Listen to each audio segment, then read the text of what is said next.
Technique ক্লাসে তোমাদের সকলকে স্বাগত। আজকের আমাদের আলোচ্য বিষয় 2025 সালের সপ্তম শ্রেণীর প্রথম পর্যায়ক্রমিক মূল্যায়নের পরিবেশ ও বিজ্ঞানের চ্যাপ্টার ওয়াইজ সাজেশন। তোমরা জানো তোমাদের এবার থেকে চালু হচ্ছে হলিস্টিক কার্ড, অর্থাৎ এর আগে যেখানে তোমাদের পূর্ণমান ছিল 15, এবার থেকে তোমাদের পরীক্ষায় পূর্ণমান থাকবে 30। এর জন্য তোমার সময় হবে 1 ঘন্টা। তো এই যে চ্যাপ্টার ওয়াইজ সাজেশন, সেটা আলোচনা করার আগে একবার তোমাদের সিলেবাসটা দেখে নেব। দেখো তোমাদের সিলেবাসে এটা রয়েছে, ভৌত পরিবেশের তাপ রয়েছে, পরমাণুর অণু, রাসায়নিক বিক্রিয়া এই চ্যাপ্টারটা রয়েছে, এবং মানুষের খাদ্য জীবন বিজ্ঞান থেকে এই চ্যাপ্টারটা রয়েছে।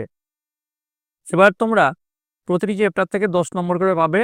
10 10 10 30 নম্বরের প্রশ্ন তোমরা এইভাবে তোমরা পাবে। এবার দেখো তোমাদের যে প্রথম চ্যাপ্টারটা রয়েছে তাপ, তাপে সঠিক উত্তরটি নির্বাচন করা। প্রশ্নের মানে 1, তাপ এক প্রকার কি? উত্তর হচ্ছে শক্তি। বরফ গলনের লীন তাপ কি হবে? উত্তর 80 ক্যালোরি পার গ্রাম।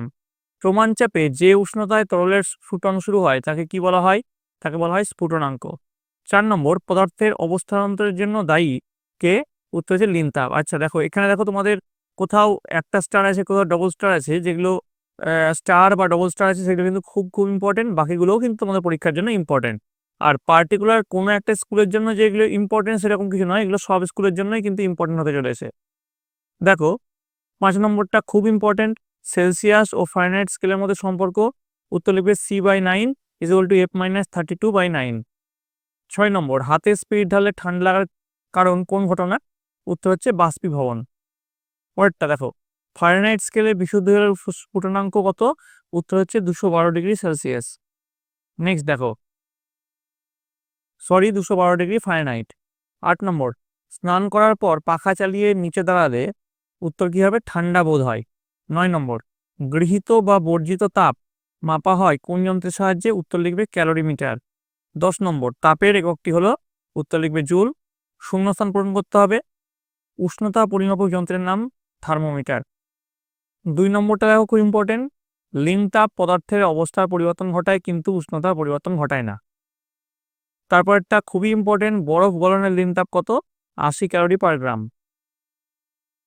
তারপর দেখো 9C, মানে 5 × F-32, মানে এখানে F-32/9 যেটা, সেটা সি এর দিকে চলে গেল।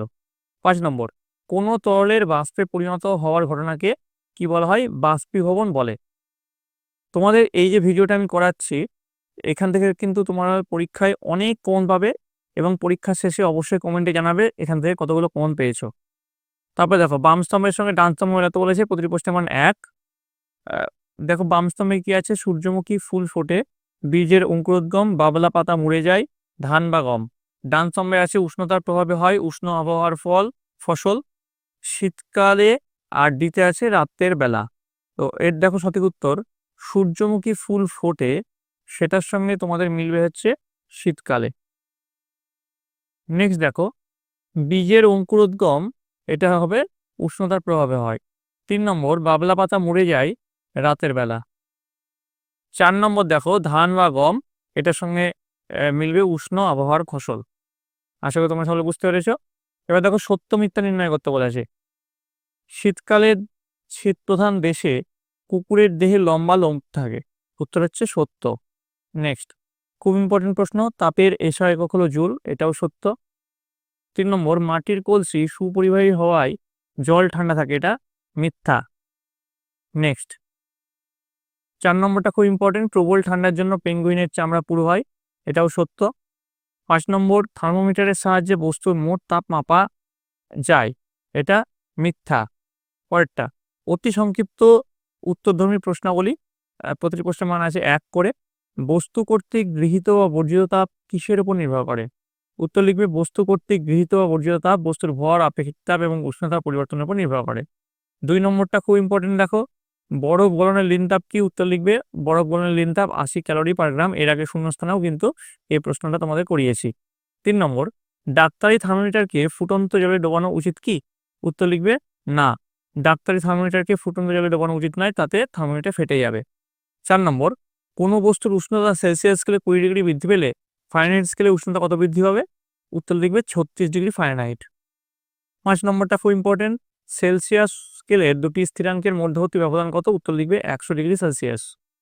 6 নম্বর, ক্যালোরি ও জুলের সম্পর্ক লিখতে বলেছে, তাহলে 1 ক্যালোরি সমান 4.2 জুল, এটাও কিন্তু খুব ইম্পর্টেন্ট। 7 নম্বর তাপমাত্রার সেন্টিগ্রেড ও ফারেনহাইট স্কেলের সম্পর্ক, এটাও ইম্পর্টেন্ট, C/5 = 8.32/9। 8 নম্বর মাটির কলসির জল ঠান্ডা থাকে কেন? উত্তর লিখবে মাটির কলসির জল বাষ্পীভবনের মাধ্যমে তাপ হারায়, ফলে জল ঠান্ডা থাকে। এবার দেখো সংক্ষিপ্ত উত্তরের প্রশ্ন, লিন তাপ কাকে বলে? জলের কঠিনীভবনের লিন তাপ 80 ক্যালোরি পার গ্রাম বলতে কি বোঝায়? তো লিন তাপের সংজ্ঞা দেখো এখানে লেখা আছে, উষ্ণতার পরিবর্তন না ঘটিয়ে কোনো পদার্থের অবস্থার পরিবর্তনের জন্য প্রয়োজনীয় তাপকে লিন তাপ বলা হয়। আর তারপরে যেটা লেখা আছে দেখো, জলের কঠিনীভবনের লিন তাপ 80 ক্যালোরি পার গ্রাম বলতে কি বোঝায়? উত্তর লিখবে জলের কঠিনীভবনের লিন তাপ 80 ক্যালোরি পার গ্রাম বলতে বোঝায় 1 গ্রাম জলকে 0 ডিগ্রি সেলসিয়াস তাপমাত্রায় বরফে পরিণত করতে 80 ক্যালোরি তাপ অপসারণ করতে হয়। 2 নম্বরটি ইম্পর্টেন্ট প্রশ্ন, হাতে স্পিরিট ঢাললে ঠান্ডা অনুভূত হয় কেন? উত্তর কি লিখবে? স্পিরিট উদ্বায়ী পদার্থ হওয়ায় হাতের উপর ঢাললে তা দ্রুত বাষ্পীভূত হয়। এই বাষ্পীভবনের জন্য প্রয়োজনীয় লিন তাপ স্পিরিট হাত থেকে সংগ্রহ করে, ফলে হাতে ঠান্ডা অনুভূত হয়। 3 নম্বরটা ইম্পর্টেন্ট প্রশ্ন, বাষ্পায়ন ও স্ফুটনের মধ্যে পার্থক্য। দেখো তোমরা এখানে পার্থক্য লিখে নেবে, বাষ্পায়ন প্রথমে পয়েন্ট দেওয়া আছে, তারপরে তোমার স্ফুটন এখানে আছে। প্রথমে বাষ্পায়ন, তারপর স্ফুটন তোমরা লিখে নেবে, ভিডিওটা না তো লম্বা হয়ে যাবে, এটা দেখে লিখে নিও। 4 নম্বর দেখো, থার্মোমিটারে পারদ ব্যবহারের সুবিধা কি কি? তো পারদ ব্যবহারের সুবিধাটা এখানে লেখানো হয়েছে, দেখো উত্তরটা লেখানো হয়েছে, তোমরা দেখে নিও। পারদ তাপের সুপরিবাহী থেকে সুবিধাদায়ক লিখে নেবে। আচ্ছা, তোমাদের এই যে প্রশ্নগুলো আমি করাচ্ছি, এগুলো কখনোই আগে বই না পড়ে করতে যাবে না।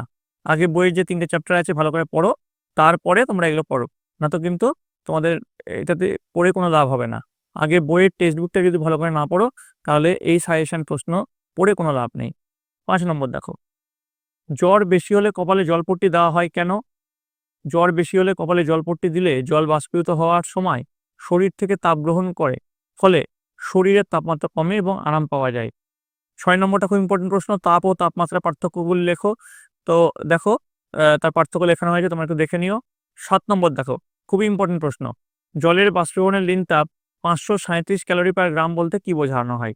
তো এখানে দেখো তোমাদের অন্যভাবে এই প্রশ্নটা ঘুরিয়ে দিতে পারে। যদি এই উত্তরটা তোমরা দেখে নাও, তাহলে যতই ঘুরিয়ে দেখ না কেন সেই উত্তরটা তোমরা পাবে। 8 নম্বর দেখো, এটা প্রমাণ করতে বলেছে, এটাও ইম্পর্টেন্ট, এটা কিন্তু অনেক বিদ্যালয়ে আসতে চলেছে, C/5 = 8.32/9। 9 নম্বর, কোন তাপমাত্রায় সেলসিয়াস স্কেলের পার্ট আর ফারেনহাইট স্কেলের পার্টের অর্ধেক হবে? আচ্ছা, এটাও ইম্পর্টেন্ট প্রশ্ন, এই প্রশ্নটা সলিউশন করে তোমরা কমেন্টে এই উত্তরটা লিখে জানাবে 9 নম্বরটা। 10 নম্বর দেখো, গরমকালে কুকুরের জিভ বের করে হাঁকা হয় কেন? প্রাথমিক অন্তর কি? তো এটা দেখো দুটো পার্টে প্রশ্ন আছে, দুটো পার্টে উত্তর, প্রথম পার্টটা এখান থেকে শুরু, আর প্রাথমিক অন্তর এটা, ঠিক আছে? দুটো পার্টের প্রশ্নের জন্য দুটো পার্টে উত্তর। প্রথম যেটা আছে, কুকুর জিভ বের করে হাঁপায় কেন গরমকালে, তার উত্তরটা প্রথমে আছে, তারপর আছে প্রাথমিক অন্তর কি। 11 নম্বর প্রশ্ন, এটাও কিন্তু খুব ইম্পর্টেন্ট প্রশ্ন, আপেক্ষিক তাপ কাকে বলে আর এর সিজিএস একক কি? তার উত্তরটাও এখানে নিচে লেখানো হয়েছে, এর আগে আপেক্ষিক তাপ কাকে বলে সেটার উত্তরটা কিন্তু তোমাদেরকে আলোচনা করেছি। এবার দেখো সিজিএস একক কি? ক্যালোরি পার গ্রাম। 12 নম্বর, গরমকালে ঘরের দরজা খোলা রেখে ভেজা পর্দা টাঙানো হলে ঘর বেশ ঠান্ডা থাকে কেন? উত্তর লিখে ভেজা পর্দা বাষ্পীভূত হওয়ার সময় ঘর থেকে লিন তাপ গ্রহণ করে, ফলে ঘরের তাপমাত্রা কমে এবং ঠান্ডা অনুভূত হয়। আচ্ছা, তোমাদের এই চ্যাপ্টারটা শেষ হলো। তোমাদের কিন্তু এর আগে সপ্তম শ্রেণীর বিভিন্ন সাবজেক্টের সাজেশন দেওয়া হয়েছে, সেগুলো যারা দেখোনি তার জন্য লিঙ্ক ডিসক্রিপশন বক্সে আছে। এছাড়াও রায়মার্টিনের বিভিন্ন স্কুলের প্রশ্ন পত্রের সলিউশনগুলো করানো হয়েছে, সেগুলো কিন্তু ডিসক্রিপশন বক্সের লিঙ্ক থেকে তোমরা পেয়ে যাবে। এবার দেখো তোমাদের যে নেক্সট চ্যাপ্টারটা রয়েছে, পরমাণু, অণু ও রাসায়নিক বিক্রিয়া, সেখান থেকে কোন প্রশ্নগুলো ইম্পর্টেন্ট সেগুলো এবার দেখে নাও। পরমাণুর নিউক্লিয়াসে আধানহীন কণা হলো, উত্তর হবে নিউট্রন। কোনো ক্যাটায়নের প্রোটন সংখ্যা P আর ইলেকট্রন সংখ্যা E হলে এদের সম্পর্ক হবে P > E। নেক্সট দেখো, CuCl2 যৌগতে Cu এর যোজ্যতা কত? উত্তর হচ্ছে 2। 4 নম্বর, পরমাণুর নিউক্লিয়াসের বাইরে কি আছে? উত্তর হচ্ছে ইলেকট্রন। আর নিউক্লিয়াসের মধ্যে কি থাকে? প্রোটন আর নিউট্রন। 5 নম্বর, M মৌলের যোজ্যতা X এবং N মৌলের যোজ্যতা Y হলে M ও N দ্বারা গঠিত যৌগের সংকেত হবে MyNX। এই Y গুলো নিচে হবে, ঠিক আছে? 6 নম্বর দেখো, পরিবর্তনশীল যোজ্যতা দেখায়, এর মধ্যে কে পরিবর্তনশীল যোজ্যতা দেখায়? উত্তর হচ্ছে C, কপার। তারপরে দেখো 7 নম্বর কি আছে, অ্যালুমিনিয়াম অক্সাইড যৌগের সংকেত Al2O3। 8 নম্বর, ফেরিক ক্লোরাইডের সংকেত কি হবে, FeCl3। 9 নম্বর, NaCl প্লাস AgNO3 থেকে AgCl প্লাস AgNO3 বিক্রিয়াটি কোন প্রকার বিক্রিয়া, উত্তর লিখবে বিনিময় বিক্রিয়া। 10 নম্বর, নিচের কোন বিবৃতি ভুল, এর মধ্যে যেটা ভুল বিবৃতি সেটা হচ্ছে ডি, নিউট্রন ধনাত্মক আধানযুক্ত কণা, নিউট্রনের কোনো আধানই নেই। নেক্সট দেখো 11 নম্বর, সাধারণ অবস্থায় সব মৌলের পরমাণুতে প্রোটন ও ইলেকট্রন সংখ্যা, উত্তর হচ্ছে সমান। দেখো এখানে xp প্লাস YO2 থেকে 2p2O5 রাসায়নিক বিক্রিয়ার ক্ষেত্রে XO এর মান যথাক্রমে 4 ও 5 হবে। নেক্সট, জিঙ্ক আয়ন অর্থাৎ Zn2 প্লাস আর ফসফেট মূলক মানে PO4 3- দিয়ে গঠিত যৌগের সংকেত Zn3PO4(2), অর্থাৎ ডি যেটা সেটা হচ্ছে সঠিক উত্তর। নেক্সট 14, ফেরাস সালফেট দ্রবণে বেরিয়াম ক্লোরাইড যোগ করলে কি হবে, সাদা অদক্ষেপ পড়ে। এবার শূন্যস্থান পূরণ করতে বলেছে। আইনস্টাইনিয়াম মৌলটির নামকরণ করা হয়েছে কোন বিজ্ঞানীর নাম থেকে, উত্তর হচ্ছে আইনস্টাইন। N2O3 যৌগের নাইট্রোজেনের যোজ্যতা হচ্ছে 3। পারম্যাঙ্গানেট মূলকের সংকেত MnO4-। সোডিয়াম পরমাণুর নিউট্রন সংখ্যা হলো 12টি।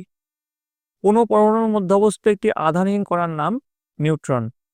একটি প্রোটন ও একটি ইলেকট্রনের তড়িতের বা চার্জের পরিমাপ সমান কিন্তু বিপরীত। 7 নম্বর, আচ্ছা এর পরিমাপটা কত হবে সেটা কমেন্ট লিখে অবশ্যই জানাবে, ঠিক আছে। অ্যালুমিনিয়াম অক্সাইডের মোট চার্জ 0। তারপরে দেখো NH4 মূলকের 1 ও SO4 মূলকের যোজ্যতা 2 হলে অ্যামোনিয়াম সালফেটের সংকেত কি হবে, NH4(2)SO4। 9 নম্বর, ফসফরাস পেন্টাক্লোরাইডের সংকেত কি, PCl5। 10 নম্বর, যে রাসায়নিক বিক্রিয়ায় একটি মৌল অন্য মৌলের যৌগ থেকে তাকে সরিয়ে সেই জায়গা নেয় তাকে ড্যাশ বিক্রিয়া বলে, উত্তর হচ্ছে প্রতিস্থাপন বিক্রিয়া। এবার দেখো বাম স্তম্ভের সঙ্গে ডান স্তম্ভ মেলাতে বলেছে। এখানে দেখো বাম স্তম্ভে কি আছে, পরমাণু, ক্যাটায়ন, প্রোটন, নিউট্রন সংখ্যা, সমষ্টি, অ্যানায়ন। ডান স্তম্ভে আছে ঋণাত্মক তড়িৎগ্রস্ত কণা, নিস্তড়িত, ধনাত্মক তড়িৎগ্রস্ত কণা, ভর সংখ্যা। তো মিলিয়ে কি হবে, পরমাণু হচ্ছে নিস্তড়িত, ক্যাটায়ন হচ্ছে ধনাত্মক তড়িৎগ্রস্ত কণা, প্রোটন ও নিউট্রন সংখ্যা সমষ্টি হচ্ছে ভর সংখ্যা, অ্যানায়ন হচ্ছে ঋণাত্মক তড়িৎগ্রস্ত কণা। এবার দেখো 2 নম্বরে দেখো বাম স্তম্ভ ডান স্তম্ভ দেখে নাও। এবার এটাকে মিল করে কি কি পাচ্ছি দেখো, বিক্রিয়ায় অংশগ্রহণকারী পদার্থ হচ্ছে বিক্রিয়ক পদার্থ। রাসায়নিক সমীকরণ থেকে জানা যায় বিক্রিয়ক ও বিক্রিয়ক পদার্থগুলির নাম। আর বিক্রিয়ায় উৎপন্ন পদার্থ হচ্ছে বিক্রিয়াজাত পদার্থ। আর রাসায়নিক সমীকরণ থেকে জানা যায় বিক্রিয়ায় তাপের উদ্ভব না শোষণ ঘটেছে, ঠিক আছে। এবার দেখো সত্য মিথ্যা নির্ণয় করতে বলেছে। প্লুটো গ্রহের নাম থেকে প্লুটোনিয়াম নামকরণটি করা হয়েছে, তো এটা সত্যতার জন্য সত্য লেখা হয়েছে। 2 নম্বরটা খুব ইম্পর্টেন্ট। ইলেকট্রনগুলি নিউক্লিয়াসকে কেন্দ্র করে মোট 7টি কক্ষপথে আবর্তন করতে পারে, সত্য। পরিবর্তনশীল যোজ্যতা সম্পন্ন মৌলটির কম যোজ্যতা সম্পন্ন যৌগটিকে ইক বলা হয়, মিথ্যা। মূলকগুলি জোটবদ্ধ অবস্থায় রাসায়নিক বিক্রিয়ায় অংশগ্রহণ করে, সত্য। নিউট্রন কণার আধান শূন্য হওয়ার ফলে পরমাণু নিশ্চয়িত হয়, সত্য। তো কেন হয়, নিউট্রন কণা আধান শূন্য হয়, এটি পরমাণুর মোট আধানকে প্রভাবিত করে না, ফলে পরমাণু নিশ্চয়িত থাকে। এবার বেমানান শব্দ এখানে খুঁজে বের করতে হবে। দেখো এই যে প্রথমে 1 নম্বর যেটা আছে তার মধ্যে বেমানান যেটা সেটা হচ্ছে পোলোনিয়াম। 2 নম্বর দেখো ক্লোরাইড, সালফেট, ব্রোমাইড এবং ফ্লোরাইড, এটার মধ্যে যেটা বেমানান সেটা হচ্ছে সালফেট। আচ্ছা আমি একটু স্পিডে এটা করাচ্ছি কেন, যেহেতু তোমাদের পরীক্ষার জন্য হাতে আর বেশি সময় নেই, ভিডিওটা স্পিডে করলে তোমাদের সময়টা কম লাগবে। দেখো এবার অতি সংক্ষিপ্ত উত্তরধর্মী প্রশ্নাবলী। প্রশ্নের মান হচ্ছে 1, পিভিসিতে পি কথাটির অর্থ কি, পলিভিনাইল ক্লোরাইড, পি হচ্ছে পলি। 2 নম্বর খুব ইম্পর্টেন্ট প্রশ্ন, মিউরেটিক অ্যাসিডের রাসায়নিক নাম কি, হাইড্রোক্লোরিক অ্যাসিড। সংকেত লেখার কৌশলগুলি লেখো, উত্তর কি লিখবে। দেখো 3টে পয়েন্ট লিখে তোমরা লিখবে, 3টে পয়েন্ট লিখিয়ে দিয়েছি, এই 3টে পয়েন্ট লিখলেই তোমাদের হয়ে যাবে, ঠিক আছে। 4 নম্বর দেখো ক্যালসিয়াম হাইড্রোক্সাইডের জলীয় দ্রবণে লাল লিটমাস দিলে বর্ণ কি হবে, উত্তর লিখবে নীল। খুব ইম্পর্টেন্ট প্রশ্ন ছিল এটা। 5 নম্বর একটি পরমাণুর উদাহরণ দাও যার পারমাণবিক সংখ্যা ও ভর সংখ্যা সমান, উত্তর লিখবে প্রোটিয়াম। 6 নম্বর কাপড় কাজে সোডার সঙ্গে লঘু হাইড্রোক্লোরিক অ্যাসিডের বিক্রিয়ায় কোন গ্যাস উৎপন্ন হয়, উত্তর লিখবে কার্বন ডাইঅক্সাইড। 7 নম্বরটা খুব ইম্পর্টেন্ট প্রশ্ন, সোডিয়াম বাইকার্বনেট যৌগটির সংকেত লেখো, উত্তর লিখবে NaHCO3। তারপরে দেখো 8 নম্বর 3+ এবং O2- আয়ন দুটি দ্বারা গঠিত যৌগের সংকেত কি হবে? উত্তর লিখবে Fe2O3। 9 নম্বর, একটি বিনিময় বিক্রিয়ার উদাহরণ দাও। উত্তর লিখবে AgNO3 প্লাস NaCl থেকে AgCl প্লাস NaNO3। 10 নম্বরটা খুব ইম্পর্টেন্ট প্রশ্ন। A plus B plus C এর রাসায়নিক বিক্রিয়াতে বিক্রিয়াত পদার্থের সংখ্যা কটি? উত্তর লিখবে 2টো। তারপর দেখো 11 নম্বরটা শূন্যস্থান দিয়েছে, তো এটার জন্য সঠিক উত্তর হবে 2NaOH প্লাস H2SO4 থেকে Na2SO4 প্লাস 2H2O। কোন মৌলের পরিবর্তনশীল যোজ্যতা দেখা যায়? উত্তর হচ্ছে আয়রন। আচ্ছা, এখানে কি ধরনের বিক্রিয়া? এই বিক্রিয়াটা কি ধরনের বিক্রিয়া জানতে চাইছে? উত্তর লিখবে প্রতিস্থাপন বিক্রিয়া। সংকেত লিখতে বলেছে, খুব ইম্পর্টেন্ট প্রশ্ন। কাপড় কাঁচা সোডা, এটা হচ্ছে Na2CO3, 10H2 আর কলিচুনের সংকেত দেখে নাও CaO। 14 নম্বর যে প্রশ্নটা রয়েছে এটাও খুব ইম্পর্টেন্ট, তো এটা যেটা উত্তর সেটা হচ্ছে CH4। এখানে দেখো উত্তরটা এই সাইডে হয়ে গেছে, CH4 plus 2O2 CO2 plus 2H2O। 15 নম্বরটা, FeCl3-তে ধাতুর যোজ্যতা কত? উত্তর হচ্ছে 3। 16 নম্বর, কিউপিক ক্লোরাইড দ্রবণে দস্তা যোগ করলে কি ঘটবে? তামা অধক্ষিপ্ত হয় এবং জিঙ্ক ক্লোরাইড দ্রবণ উৎপন্ন হয়। 17 নম্বর, Ag দ্বারা কোন মৌলকে প্রকাশ করা হয়? উত্তর লিখবে সিলভার। 18 নম্বর, সোডিয়াম সালফাইড বা Na2S এর সালফাইড মূলকের যোজ্যতা কত? উত্তর লিখবে 2। 19, মোট চার্জ শূন্য করে তোমাদের চার্জ শূন্য করে Ai3+ আর O2- দ্বারা গঠিত যৌগের সংকেত হচ্ছে Al2O3। এবার দেখো 20 নম্বর প্রশ্ন খুব ইম্পর্টেন্ট, এর উত্তরটা হচ্ছে H2SO4। 21 নম্বর প্রশ্নটাও ইম্পর্টেন্ট আছে, দেখো এর সমতা বিধানের উত্তর কি কি আছে? দেখো 3Fe প্লাস 4H2 থেকে Fe3O4 প্লাস 4H2। 22 নম্বর কি ধরনের বিক্রিয়া জানতে চেয়েছে? এই বিক্রিয়াটি হচ্ছে প্রতিস্থাপন বিক্রিয়া। আশা করি দেখে নিয়েছি, আমি আর পড়লাম না, পড়লে কিন্তু ভিডিওটা লম্বা হয়ে যাবে, যথেষ্ট ভিডিওটা লম্বা হচ্ছে। এবার দেখো সংক্ষিপ্ত উত্তরধর্মী প্রশ্ন, প্রশ্নের মান 3। এবার এই যে মৌলগুলো আছে এই মৌলগুলোর চিহ্ন লিখতে বলেছে। সিলভারের চিহ্ন Ag, বেরিয়ামের চিহ্ন Ba, সিলিকনের চিহ্ন Si। 2 নম্বর, পরমাণুর ভর সংখ্যা কাকে বলে আর পারমাণবিক সংখ্যা ও ভর সংখ্যার মধ্যে সম্পর্ক কি? তো দেখো এর উত্তরটা এখানে লেখানো হয়েছে। পরমাণুর ভর সংখ্যা হলো পরমাণুর নিউক্লিয়াসের প্রোটন ও নিউট্রনের মোট সংখ্যা, আর ভর সংখ্যা মানে হচ্ছে প্রোটন সংখ্যা প্লাস নিউট্রন সংখ্যা। 3 নম্বর প্রশ্ন খুব ইম্পর্টেন্ট, আয়ন কাকে বলে? এর উত্তরটা লেখানো হয়েছে, এবার দেখে নিও। 4 নম্বর প্রশ্ন, 4 নম্বর প্রশ্ন হচ্ছে মূলক কাকে বলে? এর উত্তরটা দেখো এখান থেকে শুরু হয়েছে, এবার দেখে নিও। ঠিক আছে, খুব ইম্পর্টেন্ট প্রশ্ন। যোজ্যতা কাকে বলে? এটাও খুব ইম্পর্টেন্ট প্রশ্ন, উত্তর লেখানো হয়েছে দেখো। 6 নম্বর, H2 plus Cl2 plus 2HCl এই সমীকরণ থেকে কি বিষয় জানা যায়? সেটাও এখানে লেখানো হয়েছে, আশা করি তোমরা সকলে দেখতে পাচ্ছ। 7 নম্বর দেখো, একটি পজিটিভ এবং একটি নেগেটিভ তড়িৎধর্মী মূলকের উদাহরণ দাও ও একটি করে যৌগের নাম লেখো। তো এখানে দেখো পজিটিভ প্রথমে লেখানো হয়েছে আর এখানে নেগেটিভ লেখানো হয়েছে, ঠিক আছে, দেখে নিও তোমরা। 8 নম্বর, 9 নম্বর, 10 নম্বর, 11 নম্বর এগুলো খুব ইম্পর্টেন্ট। O2 2O 2O2 এর দ্বারা কি বোঝানো হয়? বিক্রিয়ক ও বিক্রিয়ত পদার্থ কাকে বলে? রাসায়নিক বিক্রিয়া একটি পারমাণবিক ঘটনা ব্যাখ্যা করো। সমতা বিধান করতে বলেছে, দেখো এখানে দুটো সমতা বিধান দেওয়া হয়েছে, দুটোই কিন্তু খুব ইম্পর্টেন্ট। 12 নম্বর দেখো, নিম্নের বিক্রিয়াগুলি কোনটি কোন শ্রেণীর বিক্রিয়া শনাক্ত করতে বলেছে। এগুলো কোনটি কোন টাইপের বিক্রিয়া সেগুলো A, B, C এগুলো করে রাখবে, ঠিক আছে। 13 নম্বর দেখো, নিচের বিক্রিয়াগুলি সমীকরণ থেকে বিক্রিয়াগুলি কোন প্রকারের তা বেছে নিয়ে লেখো। তো এখানে দেখো যে ছকটা দেওয়া হয়েছে এইখানেগুলো মানে এই যে এই বিক্রিয়াগুলো কোন বিক্রিয়া এখান থেকে বেছে নিয়ে নিয়ে লিখতে হবে, ঠিক আছে। এই দেখো এই বিক্রিয়াগুলো কোনটা কোন বিক্রিয়া বেছে নিয়ে লিখতে হবে। এবার দেখো 14 নম্বরটা, সমীকরণ দুটি সমাধান করতে বলেছে। দুটো সমীকরণ দেওয়া হয়েছে, এই দুটো সমীকরণের সমাধান বিধান করতে হবে A এবং B। 15 নম্বরটা, মার্কিউরিক অক্সাইডকে উত্তপ্ত করলে কি ঘটে সমীকরণ সহ উল্লেখ করো। 16 নম্বরটা, চিহ্ন ও সংকেতের মধ্যে দুটি পার্থক্য লেখো। আচ্ছা, যেই প্রশ্নের উত্তরগুলো দিলাম না সেগুলো কিন্তু তোমাদের বইয়ে পাবে, যদি তোমরা না পাও কমেন্টে জানাবে যে কোন প্রশ্নের উত্তর দরকার, আমি তোমাদেরকে সেই প্রশ্ন উত্তরটা দিয়ে দেবো, ঠিক আছে। প্রশ্ন লিখে অবশ্যই জানাবে, আমি না তো বুঝতে পারবো না যে কত নম্বর প্রশ্ন হয়ে লিখবে না, প্রশ্নটা টাইপ করে লিখবে যে এই প্রশ্নের উত্তর দরকার, আমি সে কমেন্টে তোমাদের সেই উত্তরটা তোমাকে দিয়ে দেবো। এবার দেখো রচনাধর্মী প্রশ্ন, প্রশ্নের মান আছে 5। Magnesium bicarbonate, potassium permanganate, ferric phosphate, zinc oxide, sodium sulphide আর ক্যালসিয়াম হাইড্রাইড এর তোমাদের সংকেত লিখতে হবে, ঠিক আছে। এবার সমতা বিধান করতে বলেছে, দেখো এখানে প্রথমে A, B দুটো সমতা বিধান তোমাদের করতে বলেছে।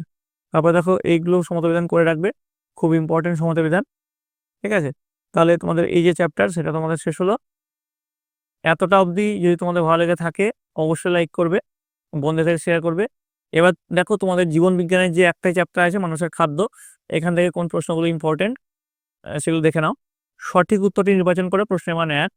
প্রথম প্রশ্ন খুব ইম্পর্টেন্ট, ভিটামিন সি এর অভাবে যে রোগ হয় তা হলো স্কারভি। 2 নম্বর, অ্যানিমিয়া রোগ হয় কিসের অভাবে? উত্তর হচ্ছে লৌহ। নেক্সট দেখো, গয়টার হয় যে খাদ্য উপাদানের অভাবে তা হলো আয়োডিন।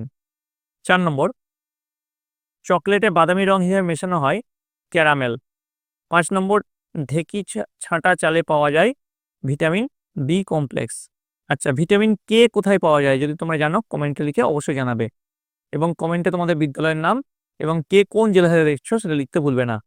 6 নম্বর, মানসিক বৃদ্ধি ও বুদ্ধি নিয়ন্ত্রণ করে আয়োডিন। 7 নম্বর, ফ্ল্যাভোনয়েডস হচ্ছে উদ্ভিজ্জ রাসায়নিক। 8 নম্বর, কোন খনিজের অভাবে প্রাণীদেহের রক্ততন্ত্রের ব্যাহত হয়? উত্তর লিখবে সিএ। 9 নম্বর দেখো, নিচের কোন রোগে রক্তে শর্করার পরিমাণ বেড়ে যায়? তো দেখো এই অপশনগুলো কি কি আছে, বাত, মধুমেহ, পেরিবেরি আর গয়টার। উত্তর হবে মধুমেহ। 10 নম্বর দেখো, পেশির অস্বাভাবিক সংকোচন কিসের অভাবে ঘটে? উত্তর লিখবে ক্যালসিয়াম। 11 নম্বর, মানুষের রক্তে জলের পরিমাণ হচ্ছে 90%। 12 নম্বর, মাড়ি ফোলা ও রক্ত পড়া কিসের অভাবে হয়? উত্তর হচ্ছে ভিটামিন। আচ্ছা, আগের প্রশ্নটা দেখে নেবে, মানুষের রক্তে বলেছে, মানুষের দেহে কিন্তু বলেনি। দেহে বললে একরকম হবে, রক্ত বললে একরকম হবে। দেহে বললে কত শতাংশ সেটা কমেন্ট লিখে অবশ্যই জানাবে। 13 নম্বর, মেটানিল ইয়েলো থাকে সাধারণত নিচের কোন খাবারে? উত্তর হচ্ছে বিরিয়ানি। 14 নম্বর, ইম্পর্টেন্ট প্রশ্ন, তন্তু সমৃদ্ধ খাদ্য খেলে যে রোগগুলি হওয়ার সম্ভাবনা কমে যায় তা হলো? উত্তর হচ্ছে কোষ্ঠকাঠিন্য। 15 নম্বরটা খুব ইম্পর্টেন্ট প্রশ্ন, খাদ্যে প্রোটিন ও শক্তি উভয়ের অভাব ঘটলে যে রোগটি হয় সেটা হচ্ছে ম্যারাসমাস। 16 নম্বরটা ইম্পর্টেন্ট, দেখো 16 নম্বর প্রশ্ন দেখে নিও, এর উত্তর হচ্ছে মেটানিল ইয়োডো। ঠিক আছে, এবার দেখো পরেরটা 17 নম্বরটা, কোন রোগটি ভিটামিন এর অভাবে হয়? উত্তর হচ্ছে রাতকানা। 18 নম্বরটা খুব ইম্পর্টেন্ট প্রশ্ন, গাছের সবুজ কণা হলো ক্লোরোফিল। 19 নম্বরটা, যে খনিজ মৌলের অভাবে রক্তে শর্করা পরিমাণ বেড়ে যায় তা হলো জিঙ্ক বা দস্তা। 20 নম্বর, লিপিডের একটি উদ্ভিজ্জ উৎস হলো নারকেল। 21 নম্বর ইম্পর্টেন্ট প্রশ্ন, রক্তাল্পতার হাত থেকে রক্ষা পেতে আমাদের দৈনন্দিন খাদ্য তালিকায় কোন কোন জাতীয় খাদ্য রাখা উচিত? উত্তর হচ্ছে সবুজ শাকসবজি ও ফল জাতীয় খাদ্য। 22 নম্বর, বাজার চলতি চিপস, ভুট্টার খই ইত্যাদির মধ্যে ভেজাল হিসাবে উপস্থিত থাকতে পারে কোনটা? Trans fat. 23 নম্বর, কোনটি শর্করা খাদ্য নয়? উত্তর হচ্ছে মাছ।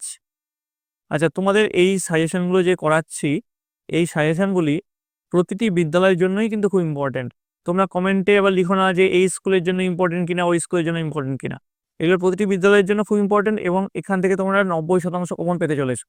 কিন্তু তার আগে এটা শর্ত, সেটা তোমাদের বইটা ভালো করে খুঁটিয়ে পড়তে হবে, তবেই কিন্তু এই ভিডিওটা থেকে তোমরা লাভ পাবে। ঠিক আছে, 24 নম্বর, 24 নম্বর কি আছে? প্রোটিন জাতীয় খাদ্যের উৎস হচ্ছে মাছ। 25, জলে গুলে যায় কোন ভিটামিন? উত্তর হচ্ছে ভিটামিন সি। 26, নিম্নলিখিত কোনটি ভিটামিন বি কমপ্লেক্সের অভাবজনিত রোগ? উত্তর হচ্ছে বেরিবেরি। 27 নম্বর, ল্যাকটোজ কি জাতীয় খাদ্যবস্তু? উত্তর হচ্ছে শর্করা। এ তে শর্করা আছে দেখো। এবার শূন্যস্থান পূরণ করতে হবে। দেখো শূন্যস্থান পূরণ করতে তোমরা একবার দেখে নাও। 1 নম্বরটা খুব ইম্পর্টেন্ট, ভিটামিন ডি এর অভাবজনিত রোগ হলো রিকেট। ডাল স্টার্চ ভঙ্গ হিসেবে কাজ করে বলে খাদ্য হজমের সময় ব্যবহৃত হয়। দেহের ওজন স্বাভাবিক হলে দেহবর সূচকের মান বা বিএমআই হয় 18.5 থেকে 24.9 এর মধ্যে। তারপর দেখো 4 নম্বর, খাদ্য গ্রহণের পর মুখবিবরে খাদ্য হজম করার প্রক্রিয়া শুরু হয়, এখানে জলের ভূমিকা লালারূপে হয়। 5 নম্বর, মানবদেহে মস্তিষ্কের গঠন ও রক্তে শর্করার পরিমাণ ঠিক রাখে যে খনিজ মৌলটি, সেটি হচ্ছে জিঙ্ক। 6 নম্বরটি ইম্পর্টেন্ট প্রশ্ন, সমস্ত প্রকার টক জাতীয় ফল যে ভিটামিনটিতে পাওয়া যায় সেটি হলো ভিটামিন সি। 7 নম্বর, ম্যারাসমাস রোগ প্রোটিন ও ক্যালোরির অভাবে ঘটে। 8 নম্বরটি ইম্পর্টেন্ট প্রশ্ন, ঠিকমতো হাত না ধুয়ে খেলে সুস্থ মানুষের শরীরে রোগ সংক্রমণ হয়। 9 নম্বর, হ্যালোজেন ট্যাবলেট ব্যবহার করা হয় জলকে বিশুদ্ধ করতে। 10 নম্বর, পাতলা পায়খানা হলে শরীরে জল ও লবণের অভাব ঘটে। 11, তেল, বাদাম ও মাখনের মধ্যে ফ্যাট বেশি পরিমাণে থাকে। 12, পেশিতে অবস্থিত প্রোটিন হলো অ্যাকটিন ও মায়োসিন। 13, লোহিত রক্তবাহিনীতে হিমোগ্লোবিন নামক প্রোটিন থাকে। 14, লেবু জাতীয় ফলে অধিক পরিমাণে ভিটামিন সি থাকে। 15, অক্সিজেন পরিবহন করতে সাহায্য করে লোহা, অর্থাৎ লোহা হচ্ছে খনিজ মৌল। 16 হচ্ছে দুধে উপস্থিত শর্করা হলো ল্যাকটোজ। 17 রক্ত জমাট বাঁধতে সাহায্যকারী খনিজ মৌল ক্যালসিয়াম। 18 শ্বেতসার যে সরলতম অণুতে পরিণত হয় তা হলো গ্লুকোজ। চুলে থাকে কেরাটিন প্রোটিন। 20 নম্বরটা ইম্পর্টেন্ট প্রশ্ন, ডায়াবেটিস হলে রক্তে শর্করা বাড়ে। 21 নম্বরটা শিশুদের অপুষ্টিজনিত একটি রোগ হলো কোয়াশিয়কর। 22 নম্বর উদ্ভিদের খাদ্য তৈরির পদ্ধতির নাম হচ্ছে সালোকসংশ্লেষ। 23 নম্বরটা দেখো, 23 নম্বর যে উত্তর, বাত, কিডনি স্টোন প্রভৃতি রোগের কারণ শরীরে অতিরিক্ত ইউরিক অ্যাসিড সঞ্চয়। 24 নম্বর দেখো, আয়রনের অভাবে অ্যানিমিয়া রোগ হয়। 25 নম্বরটা ইম্পর্টেন্ট প্রশ্ন, জিঙ্কের অভাবে রক্তে শর্করা পরিমাণ বেড়ে যায়। 26 নম্বর চামচ আকৃতির নখ আয়রনের অভাবে হয়। 26 নম্বর মানবদেহের যকৃতে সঞ্চিত একটি বহু শর্করা হলো গ্লাইকোজেন। 28 নম্বর অস্থির লিগামেন্টে থাকে কোলাজেন প্রোটিন। 29 রক্তাল্পতা লোহা খনিজ মৌলের অভাবে ঘটে। 30 নম্বর রঙিন পাকা ফলে ক্যারোটিনয়েড থাকার জন্য খাদ্য তালিকাতে থাকা প্রয়োজন। 31 নম্বর দেখো, একটি খাদ্যতন্ত্র উদাহরণ হলো সজিনা ডাঁটা। এবার সত্য মিথ্যা নির্ণয় করতে হয়েছে, তোমরা একবার দেখে নিও কোনটা সত্য কোনটা মিথ্যা। আমি দেখে নিই। 2 নম্বরটা ইম্পর্টেন্ট, 3 নম্বরও আছে। এগুলো তোমরা একবার পড়ে নিও, ঠিক আছে। আমি আর পড়লাম না, পড়লে ভিডিওটা লম্বা হচ্ছে। দেখো 4 নম্বর দেখে নিও, 5 নম্বর, 6 নম্বর, 7 নম্বর, 8 নম্বর। অনেক কটা সত্য মিথ্যা তোমাদের পরীক্ষার জন্য করানো হয়েছে, তোমাদের পরীক্ষায় কমন পেতে অনেকাংশে সুবিধা হয়। 8 নম্বরটা কিন্তু খুব ইম্পর্টেন্ট, ঠোঁটের কোণে ও জিভে যে ঘা হয় প্রোটিনের হবে, এটা মিথ্যা, ভিটামিনের অভাবে হয়। 9 নম্বর, 10 নম্বর, 11, 12, 13, হ্যাঁ, এগুলো হচ্ছে ভালো করে পড়বে। এই সত্য মিথ্যাগুলো ভালো করে দেখে যাবে, ঠিক আছে। এবার দেখো অতি সংক্ষিপ্ত উত্তরধর্মী প্রশ্নাবলী। প্রশ্নের মান হচ্ছে 1। প্রথম যে প্রশ্ন, 1 নম্বর অস্থি টেন্ডন ও লিগামেন্টে কি ধরনের প্রোটিন থাকে? উত্তর হচ্ছে কোলাজেন প্রোটিন। 2 নম্বর ক্রোমোপ্লাস্টিডের কাজ কি? উত্তর লিখবে ক্রোমোপ্লাস্টিডের কাজ হলো ফুল ও ফলের বর্ণ গঠন করা, যা পরাগযোগে সাহায্য করে। 3 নম্বর কোনো কারণে গ্লুকোজ যদি কোষে প্রবেশ করতে না পারে তাহলে কি সমস্যা দেখা যায়? উত্তর লিখবে ডায়াবেটিস। 4 নম্বর খুব ইম্পর্টেন্ট প্রশ্ন, জিঙ্ক মানবদেহে কি কাজ করে? উত্তর লিখবে জিঙ্ক মানবদেহে মস্তিষ্কের গঠনে সাহায্য করে। 5 নম্বর জলের দ্রাব্য একটি ভিটামিনের নাম উল্লেখ করো। উত্তর লিখবে ভিটামিন বি কমপ্লেক্স। 6 নম্বরটা ইম্পর্টেন্ট প্রশ্ন, বিভিন্ন খাবারে উপস্থিত ফাইটোকেমিক্যালস আমাদের কিভাবে সাহায্য করে? তো দেখো এর উত্তরটা এখানে লেখানো হয়েছে, তোমরা একবার দেখে নিও, ঠিক আছে, আমি আর পড়লাম না। 7 নম্বর কোন প্রকার খাদ্যে পুষ্টিগুণ সবচেয়ে বেশি? উত্তর হচ্ছে ফ্যাট জাতীয় খাদ্যে। তারপরে দেখো তোমাদের যে পরের প্রশ্ন, 8 নম্বর যে প্রশ্ন, খুব ইম্পর্টেন্ট প্রশ্ন, শরীরে ভিটামিন ডি এর অভাব হলে কি ঘটে? উত্তর হচ্ছে রিকেট রোগ হয়। 9 নম্বরটা খুব ইম্পর্টেন্ট, একটি প্রক্রিয়াত খাদ্য একটি সংশ্লিষ্ট খাদ্যের নাম লেখো। তো প্রক্রিয়াত খাদ্য হচ্ছে চিপস আর সংশ্লিষ্ট খাদ্য হচ্ছে ভিটামিন ট্যাবলেট, ঠিক আছে। নেক্সট দেখো 10 নম্বর কোন লক্ষণগুলি দেখে তুমি বুঝবে যে একটি শিশু কোয়াশিয়কর রোগে আক্রান্ত হয়েছে? উত্তর দেখে নিও, কোয়াশিয়কর রোগে আক্রান্ত শিশুর পেট ফুলে যায়, চামড়া ফ্যাকাশে হয়ে যায় এবং চুল লালচে হয়ে যায়, চোখগুলি ঠিকরে বেরিয়ে আসে। 11 নম্বরটা খুব ইম্পর্টেন্ট প্রশ্ন এবং অনেক স্কুলেই এই প্রশ্নটা কিন্তু আসতে চলেছে, স্নেহ পদার্থের দ্রাব্য ভিটামিনগুলি কি কি? উত্তর লিখবে ভিটামিন এ, ডি, ই, কে। 12 নম্বর সালোকসংশ্লেষের জন্য প্রধান কোন কোন উপাদান আবশ্যিক? উত্তর লিখবে কার্বন ডাইঅক্সাইড, জল, সূর্যালোক, ক্লোরোফিল। 13 নম্বরটা ডাল ও সয়াবিনে কোন খাদ্য উপাদানটি অধিক পরিমাণে থাকে? উত্তর হচ্ছে প্রোটিন। 14 অ্যানিমিয়া বা রক্তাল্পতা দেখা যাচ্ছে হবে? উত্তর লিখবে আয়রনের অভাবে। 15 নম্বরটা দেখে নাও, পেশির সংকোচন স্বাভাবিক রাখতে সাহায্য করে কোন খনিজ মৌল? উত্তর লিখবে ক্যালসিয়াম। 16 একজন মানুষের শরীরে কত ভাগ জল থাকে? 60 থেকে 70 ভাগ। এর আগেই তোমাদের আমি বললাম রক্তে কত ভাগ জল থাকে আর শরীরে কত ভাগ জল থাকে। প্রশ্নটা ভালো করে দেখে নিবে, দিয়ে লিখবে। 17 খুব ইম্পর্টেন্ট প্রশ্ন, প্রোটিনের প্রধান পুষ্টিগত গুরুত্ব কি? উত্তর লিখবে প্রোটিন শরীরের গঠন ও বৃদ্ধিতে সাহায্য করে। 18 দাঁত ও হাড়ের গঠন মজবুত করে কোন খনিজ মৌল? উত্তর লিখবে ক্যালসিয়াম। 19 আমের আচার এবং ম্যাঙ্গো ফ্রুটির মধ্যে কোনটি প্রক্রিয়াজাত এবং কোনটি সংশ্লিষ্ট নির্ণয় করো? আমের আচার হচ্ছে প্রক্রিয়াজাত এবং ম্যাঙ্গো ফ্রুটি হচ্ছে সংশ্লিষ্ট। 20 রক্তের প্লাজমে উপস্থিত প্রোটিনের নাম কি? উত্তর হচ্ছে ফাইব্রিনোজেন, ঠিক আছে। এবার দেখো চলে আসছে 21 নম্বর প্রশ্ন, খুব ইম্পর্টেন্ট প্রশ্ন, খাদ্যে প্রোটিন ও শক্তির অভাবে শিশুদের কি রোগ হয়? উত্তর লিখবে কোয়াশিয়কর ও মেরাসমাস। 22 নম্বরটা আমি আর পড়লাম না, আমাদের মস্তিষ্কের মধ্যে থাকা তরলটি কি নামে পরিচিত? উত্তর হচ্ছে সেরিব্রোস্পাইনাল ফ্লুইড। এবার দেখো পরেরগুলো দেখে নাও, আমি আর পড়ছি না। 25 দেখে নেবে, 26 দেখে নেবে, 27 দেখে নেবে, এগুলো কিন্তু সবকটাই ইম্পর্টেন্ট প্রশ্ন। স্টার মানেই যে শুধু ইম্পর্টেন্ট, এগুলো ইম্পর্টেন্ট না তাই নয়, স্টারগুলো বেশি ইম্পর্টেন্ট, ডবল স্টার হচ্ছে তার থেকেও বেশি ইম্পর্টেন্ট। 29 নম্বর দেখে নিও। 30 নম্বরটা ইম্পর্টেন্ট দেখে নাও। ভিটামিন কে এর একটি কাজ লিখতে বলেছে, রক্তদান দিতে সাহায্য করা। 31 নম্বর, 32 নম্বর এগুলো দেখে নিও। 33 নম্বর প্রশ্ন দেখে নিও। 34 নম্বর দেখে নিও। 35 নম্বরটা খুব খুব ইম্পর্টেন্ট। কোনো ব্যক্তির বিএমআই 35 হলে স্থূলত্বের সম্ভাবনা আছে কি নেই? উত্তর হচ্ছে স্থূলত্বের সম্ভাবনা আছে। এবার দেখো সংক্ষিপ্ত উত্তরদায়ী প্রশ্ন, প্রশ্নের মান হচ্ছে 2। প্রথমটা ইম্পর্টেন্ট প্রশ্ন আছে, অধিক স্থূলত্বের কারণে কোনো ব্যক্তির ক্ষেত্রে ঘটে যাওয়া এমন দুটি সমস্যা উল্লেখ করো। উত্তর লিখবে হৃদরোগ আর ডায়াবেটিস। 2 নম্বর, একজন রাতকানা রোগীকে তুমি কোন কোন ধরনের খাদ্য খেতে বলবে? উত্তর লিখবে গাজর, পালং শাক, মিষ্টি আলু। 3 নম্বর, তেলে বা ফ্যাটে দ্রবণীয় দুটি ভিটামিনের নাম লেখো। উত্তর লিখবে ভিটামিন এ আর ভিটামিন ডি। পরেরটা দেখো, তন্তু সমৃদ্ধ খাবার খেলে কোন কোন রোগের সম্ভাবনা কমে যায়? উত্তর লিখবে হৃদরোগ, ডায়াবেটিস, কোষ্ঠকাঠিন্য। 5 নম্বর, তাড়াতাড়ি বুড়ো হওয়া আটকায়, হাড়কে শক্ত করে, ক্যান্সার হওয়ার সম্ভাবনা কমায় যে খাদ্য উপাদান এই কাজগুলি করে তার দুটি যৌগের নাম লেখো। উত্তর লিখবে ভিটামিন ডি আর ক্যালসিয়াম।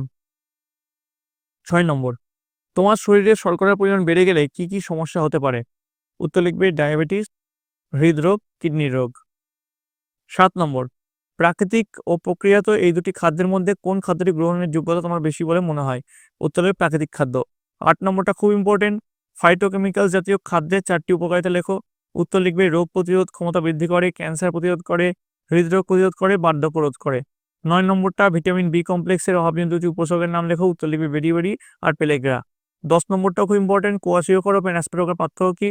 দেখে নেবে পার্থক্যটা কি আছে। 11 নম্বরটা খুব ইম্পর্টেন্ট প্রশ্ন, বিএমআই এর পুরো নাম কি? বিএমআই এর মান কিভাবে গণনা করা হয়? ঠিক আছে, এটাও কিন্তু খুব ইম্পর্টেন্ট প্রশ্ন।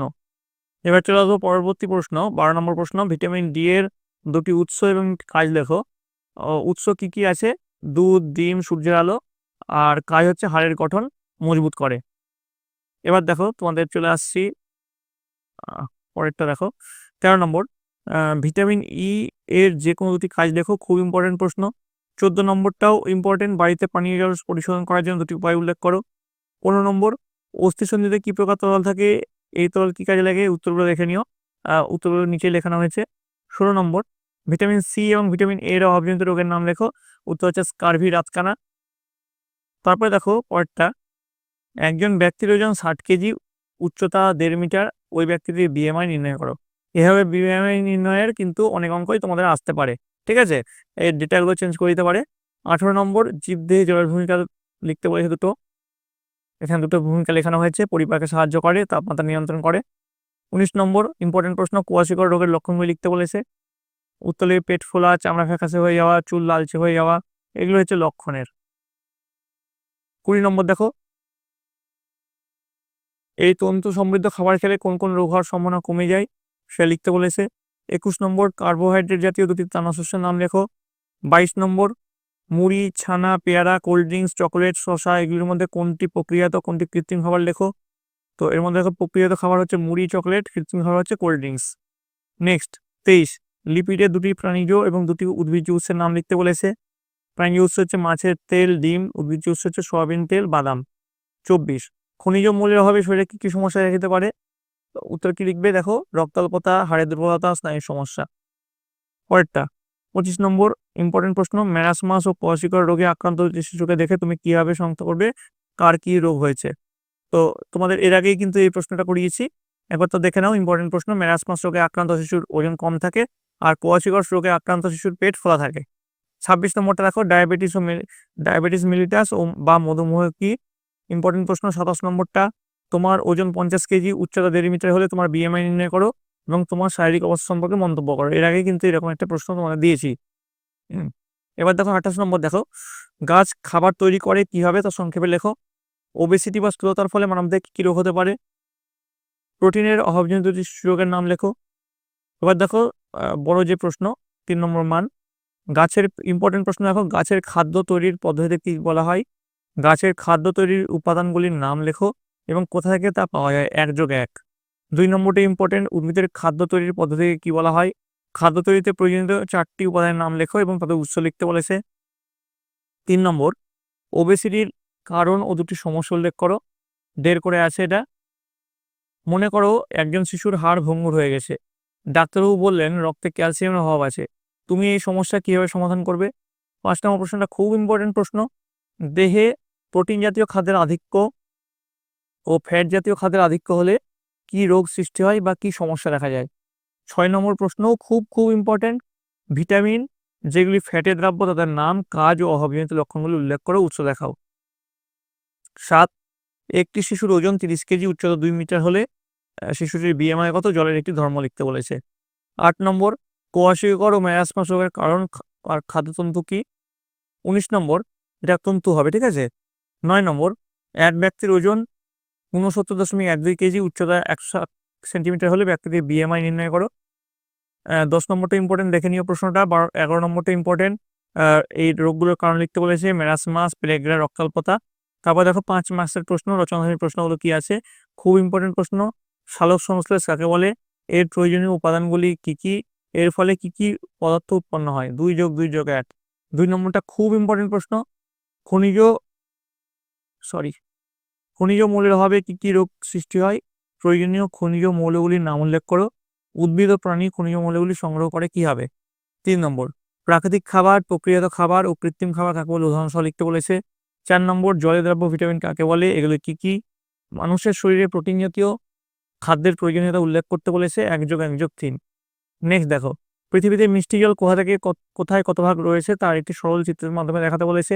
তোমার জানা একটি জলবাহিত রোগের নাম ও রোগ সৃষ্টিকারী জীবাণুর নাম লেখো। অথবা সংক্ষিপ্ত টিকা লিখতে বলেছে, খাদ্যতন্তু আর ফাইটোকেমিক্যালস। তো এই গেল তোমাদের সপ্তম শ্রেণীর প্রথম পর্যায়ক্রমিক মূল্যায়নের পরিবেশ ও বিজ্ঞানের চ্যাপ্টার ওয়াইজ প্রশ্ন এবং উত্তর। এর আগে তোমাদের ইতিহাস এবং ভূগোলের চ্যাপ্টার ওয়াইজ প্রশ্ন উত্তর করিয়েছি। পরবর্তী কোন সাবজেক্টে তোমাদের চ্যাপ্টার ওয়াইজ প্রশ্ন উত্তর দরকার বা সাজেশন কোন চ্যাপ্টার দরকার সেটা অবশ্যই কমেন্ট লিখে নেবে। আর এইগুলো পড়ার আগেই বলেছি বইটা ভালো করে খুঁটিয়ে পড়বে, তারপরে এই প্রশ্নগুলো প্র্যাকটিস করবে, তবেই কিন্তু পরীক্ষার সাফল্য নিশ্চিত। আর এখান থেকে তোমরা কতগুলো প্রমাণ পাচ্ছ, কত নম্বর প্রমাণ পাচ্ছ, সেটা কিন্তু অবশ্যই কমেন্ট লিখে জানাবে। আমি তোমাদের কমেন্টের অপেক্ষায় থাকবো। এবং কমেন্ট করার সময় তোমরা তোমাদের বিদ্যালয়ের নাম এবং কে কোন জেলা থেকে লিখছো সেটা লিখতে ভুলবে না। পরীক্ষা হতে যেহেতু বেশি সময় নেই, সামনের ১লা এপ্রিল থেকে পরীক্ষা শুরু, তাই তোমরা মন দিয়ে ভালো করে পড়াশোনা করো। তোমরা সকলে ভালো থাকো, তোমরা সকলে সুস্থ থাকো।